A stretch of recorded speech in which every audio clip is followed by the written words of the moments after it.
Dr. Saundra J. Taulbee, Doctor of Mental Health, trained in psychiatry, and ordained minister of the Word and Sacrament. A lot of times people say, oh, you changed careers. I didn't really. I could always see people's pain. And so because I've always been drawn to that, I entered into a career path that led me to get the degree in the Doctorate of Mental Health because my father told me that God didn't call girls to be pastors, because I come from a long line of pastors. And I was in my 8th year of practice in mental health when I actually experienced a very, very, very deep internal call to preach. So I got here because it became clear to me that there had to be some kind of integration of faith with psychiatry. Using this integration of faith and psychiatry, Dr. Taulbee wrote the book, You Can't Heal a Wound by Saying It's Not There. The book is about overcoming the wounds that we all have. It helps people acknowledge, first of all, that they have a wound. And a lot of people would say, I don't have one. And there might be, 1 or 2 people out there who really are just totally fine. But most of us have wounds because we grow up in our families, and there are hurts. Some of it verbal, some of it emotional, some of it is a lack of affirmation. And people grow up and they have an emptiness in their heart. And so the book is about acknowledging that, facing it, and then overcoming it. You Can't Heal a Wound by Saying It's Not There is structured through principles. First, addressing the fact that we all have wounds. Second, dealing with the wounds. Next is overcoming the wounds through therapy, a 12-step program, and/or finding a faith community. Finally, sharing what you've learned to help other people address and overcome their wounds. I was asked by my publisher, well, who's your target audience? And it's people in general.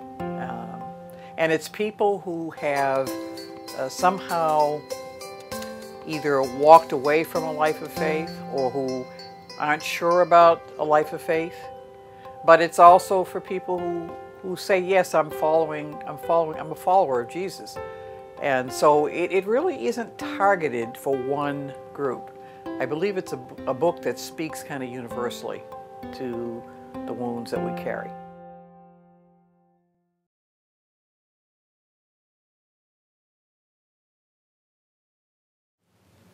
Hello, my name is Saundra, and I'm a grateful follower of Jesus Christ. And I'm recovering from and overcoming a number of addictions. My story is woven throughout the pages here, alongside the stories of many other courageous fellow strugglers, in an attempt to bring hope to you who read this book. I am indebted to them for allowing me to share their stories with you. My purpose has been to speak transparently and authentically about the various ways wounds manifest in our lives, attempting to look at ways in which we suffer fracture inside, apart from God, and how we might be moved to bring change.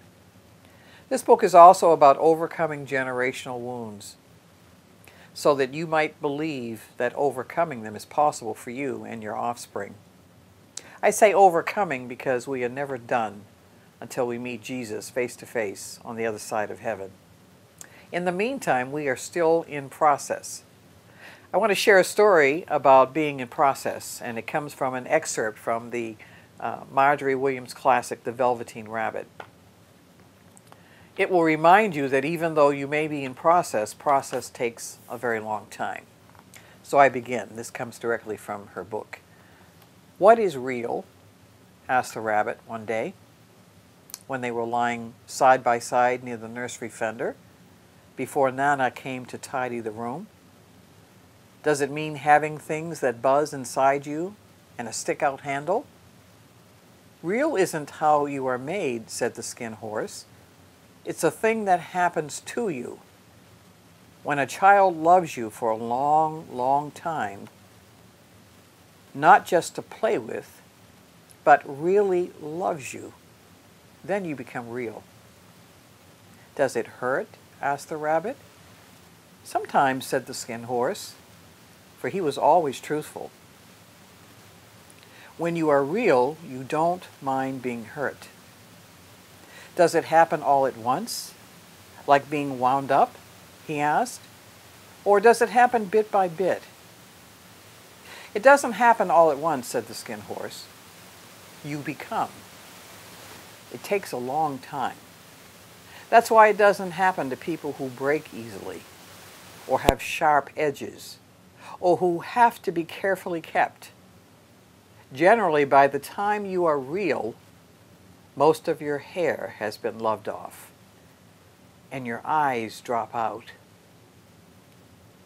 and you get loose in the joints and very shabby. But these things don't matter at all, because once you are real, you can't be ugly, except to the people who don't understand." As time went on, the little rabbit was very, very happy. So happy that he never noticed how his beautiful velveteen fur was getting shabbier and shabbier, and his tail was becoming unsewn, and all the pink rubbed off his nose where the boy had kissed him. And so I say here in this epilogue to that, that while we are in process, we have this perfect picture image here of how God patiently stands with us, and he woos us with a love that is perfect, compelling, overwhelming, unconditional, sacrificial, and never lets go. As we are in process of becoming real, God loves us to a point where we can begin to piece together all the raggedy, frayed threads of our lives. And then God binds us up and heals the wounds of our soul in and through a relationship with Jesus Christ and with each other. God redeems our messed up years. He grants us a peace that does not exist in anything else. And then he stamps us as his own. This is essentially the promise that God made to ancient Israel, the story I tell in this book, as a backdrop, as a backstory. And he also makes this promise to you and me in and through Jeremiah chapter 31. It's the only cure that heals our wounds and restores us to a life worth living. It awaits all of you who desire to embark on that journey with me. The beginning.